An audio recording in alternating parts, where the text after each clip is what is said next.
What's up guys, welcome back to another video. Hope you're all doing well today. So today I have a track called Secret SX. Now this is a track made by One Shot and essentially it's just a supercross compound. Now when this track originally released, I believe it was just these two arenacross tracks that you see here on the right. However, he has recently added a actual supercross track to it as well. So I'm very glad that I waited a little bit before covering it, and it is supercross season right now. I'm trying to get my supercross practice in as much as I can. So more than happy to be covering this track. So first things first, I'm going to do the two arenacross tracks, see how they go, and then I will move on to the supercross track after that. Which way does this track go? That looks like a takeoff. This looks like a landing. So naturally we're going to try and go this way. I haven't got a south on or anything like that today. Just running stock husky skins, and I'm going to put the link to my sound mod that I use in the description of this video because I keep getting asked it quite a lot. Now I may as well I'll explain it now actually. So when you download this pack, there will be, that was a very short track, then I suppose it is arenacross. There will be like a sound pack for every single bike. The one that I'm using is the one under the Yamaha, so you have a look at the Yamaha folder, and what you want to do is just every single file that you see inside that folder, copy those files and move it into whatever bike that you want in your MX bikes folder, and it will apply the sound to that bike. So hopefully that's straightforward enough. If you get stuck, there's videos out there on how you go about installing sound mods, but yeah, I'll link the actual pack itself to in the description of this video. And oddly enough, I know it's all placebo and stuff, but I feel like I've been going a hell of a lot faster since switching over to it. I'm not sure exactly what it is. I'm not sure if it's changed the way that I ride, because maybe I ride in a different rev range now just because it sounds better. But yeah, there you go. Oh, can I get on this? No, there's no chance of me making that inside right. Very, very short track here, and I can see one little bit of a road in this corner, so I've done like 3 very quick laps there. Oh, very, very easy whoops, which is nice after... Oh, if anybody watched the Anaheim 1 race the other day, my god, that was a bloody intense race. And at one point where I was doing it in front of 700 people live watching, it was so stressful, and the whoops on that track are just killers. If you aren't 100% in a dead straight line, you're going to get kicked sideways or kicked over the bars, and it's one of them tracks that it really, really teaches you to try and be patient, and that was something that I was really, really focusing on. But it's nice to then go on a track like this where the whoops are nice and easy. So that is the first arenacross track done. Nice and simple there. Couple jumps, nothing too difficult. And now, which way does this section go? Which way are we guessing? I am guessing this way. We'll see if I'm right. I just had a look at this on-off here. I might be wrong. Oh no, I think that's right. This next jump looks like a... Yeah, this looks like a takeoff. Yeah, I think I've guessed that right once. That's always the thing for me, is working out which way around the tracks go. I've done a video on a bunch of tracks called Fernley not so long ago that was made by Jesse Mullock, and apparently I was doing them all backwards, so that is my bad. I think a lot of the time I realise after the fact that I've done something wrong, and it's like, well, I'm not going to go and retake it all because then it's just not like a authentic reaction at the time. So you just kind of have to live with it, really. Mistakes are always made. I'm definitely not a perfect human by any means, but right now, at this point, you know, new PC, Supercross season's here. I'm really, really, really enjoying the game right now. My hours in the last week or so have been flying up. You know, playing it with Charlie, practicing a lot of Supercross in my own time as well. And then of course making videos for you guys as well, and the last 2 streams I've done have been nothing but amazing. Like, so many people stopping by and watching, a lot of generous people as well. Really shocked by the amount of donations that have been put on there, so I appreciate every single one of you on there. Never ever ask for donations, but those of you that are kind enough to send it my way, I have the utmost love and respect for you as well. And I'm going to try and get my way over here. I'm going to try and cut through the bales. No. Oh god. I saw in the main MX Bikes Discord, I've seen One Shot talking a little bit about this about the track here, and I saw him saying something along the lines of he was going to take the collisions out of the bales. I mean, I don't mind. I think collisions on bales is sometimes pretty good because it makes people behave themselves a bit more and not push the track boundaries too much. But I can completely understand not having collisions as well, just to make the tracks a bit more new person friendly, I suppose. I mean, this is... I was about to say, like, the berms are wider, but the actual main track itself, like this, feels a similar width to Anaheim 1 the other day. And so far, all the tracks seem fairly straightforward and not innovative. That's not the word. Intuitive. That was the one I was looking for. Sorry. Oh, survive! Oh, okay. That was very, very lucky. That was not planned. I like that he's got little splits going into these rhythms. I'm not sure about the bales being in the middle, because just the distinction between the high takeoff and the low takeoff I think is enough. Obviously to each of their own. I'm not going to be critical of the environment on this track, because literally the track is called work in progress as well. It's in the title of the MX Bikes mods page, so not a finished product by any means. I'm not sure if he's got much room really to add another track in, unless he ends up doing something like I don't know if anybody ever played this track on sim back in the day called Squared Rhythm, where it was instead of just a straight rhythm, it's the self-explanatory name. You just it's basically like 4 straight rhythms in a row, but just got some corners in it in the edges of the map, and you just go around the whole outskirts of the map. Maybe you can do something like that. I mean, there's a little bit of room there to the left. Maybe you can just get a really odd-shaped supercross track, but in the post itself, didn't see any mention of more tracks being added to this.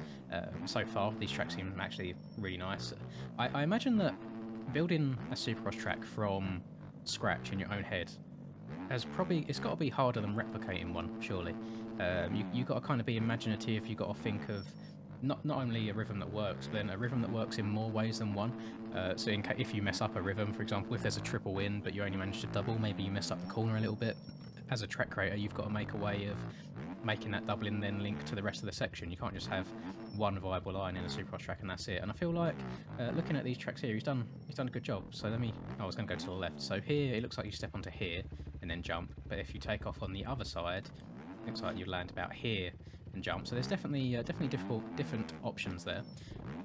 Nothing difficult at all. So I get people in the comments every now and then asking what supercross track should I play, or what one's a good one to like get into supercross.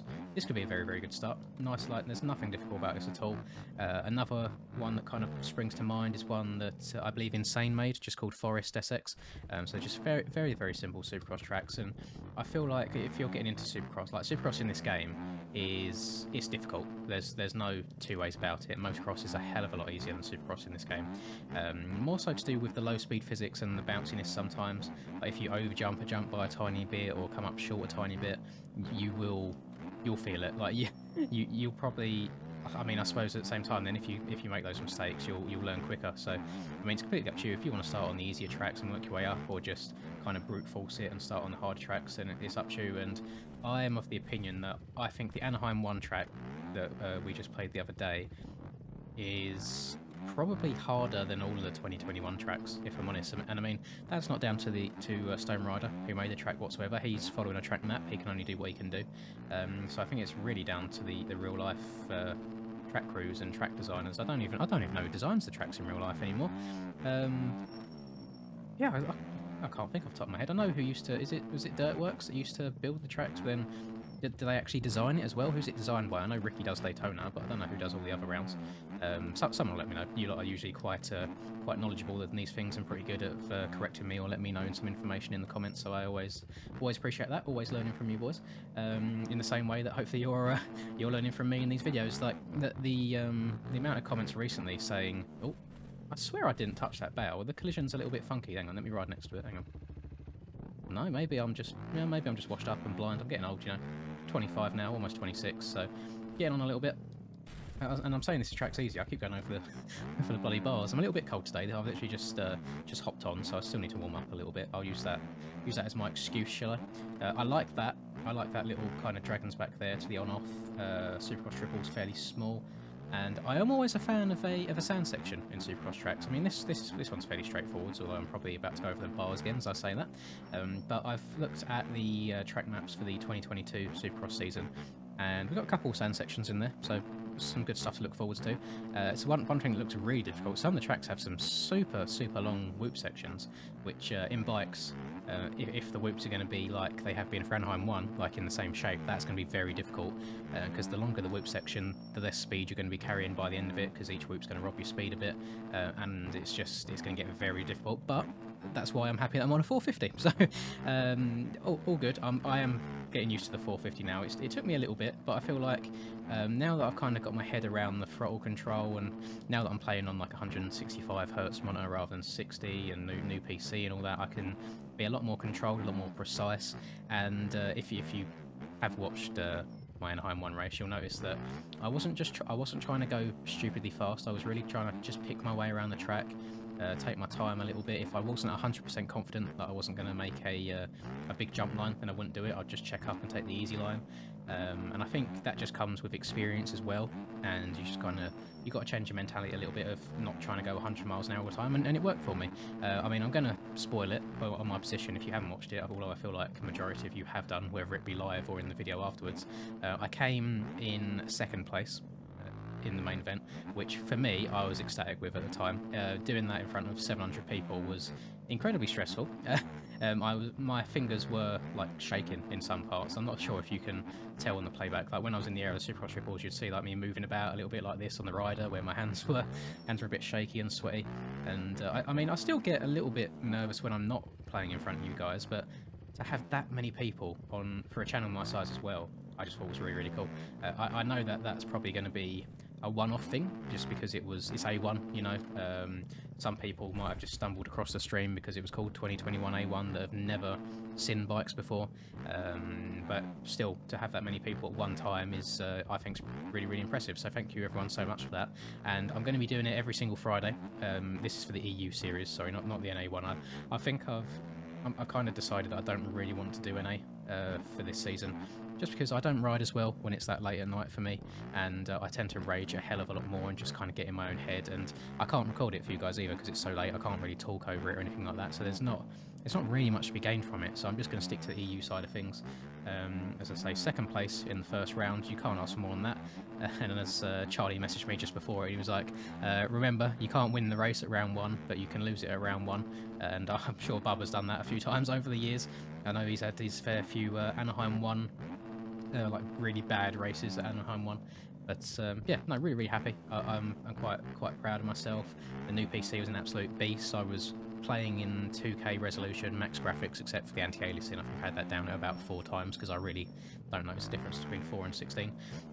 Streaming in 2K, recording in 2K, both at the same time, and yeah, I couldn't have asked for any more. It was just perfectly smooth. I think I was getting between like 90 and 120 frames in a full lobby, which is really, really good, considering what I used to get in the full lobbies on lower settings, not even recording and streaming at the same time. It's a big change for me, and I'm really, really happy with it. I was putting it off for the longest time. I'm glad that I bit the bullet, and I've got a lot of comments from you guys as well saying that the videos look better now, which for me is the biggest thing of everything. I mean, it would have been a waste of money if I bought a PC and the videos looked the same, but I am trying my best. I feel like I've got all of my settings sorted now for the most part, and hope you guys are in agreement that it's much better. And I've got my birthday coming up next Sunday, so I'll be getting a new headset. Obviously I've got this new microphone now that I'm using, which I'm really happy with, but I'm currently sat here with one ear hanging off my headset because it's broken, so roll on a week's time. But I think that'll do it for me, guys. I hope you've enjoyed this video, and I hope you're enjoying the Supercross content as well recently, and as I say, I'll be streaming every single Friday for all of the EU rounds. It is in UTC time, and obviously time in the UK. It starts at about 7:30, I think 7:30 PM. You can convert that into whatever time zone you need to. I'm a bit too lazy to do that for you, but convert it. Stop by if you can. If not, I'll be uploading the race to YouTube the next day anyway, so you can catch it up if you missed it. And that's it from me. I hope you've enjoyed this video. Please do drop a like if you did enjoy it, and subscribe to the channel if you're new. And that'll do it for me. I will catch you in the next video. Peace. My tent way too damn dark. Laugh in your face like man dark. Came a long way from the bad days way back. Had to burn down that landmark. Seen some things I ain't really want to see. It's all good, that's what made me me. Now who would I be if I had it easy? Used to break down, now I'm in a 350. Like whoa, I've been laying way too low. Had to switch up and change my flow, cause I'm back from the block. Had to bust some rocks and dust off the dust to get back in the box. Now why you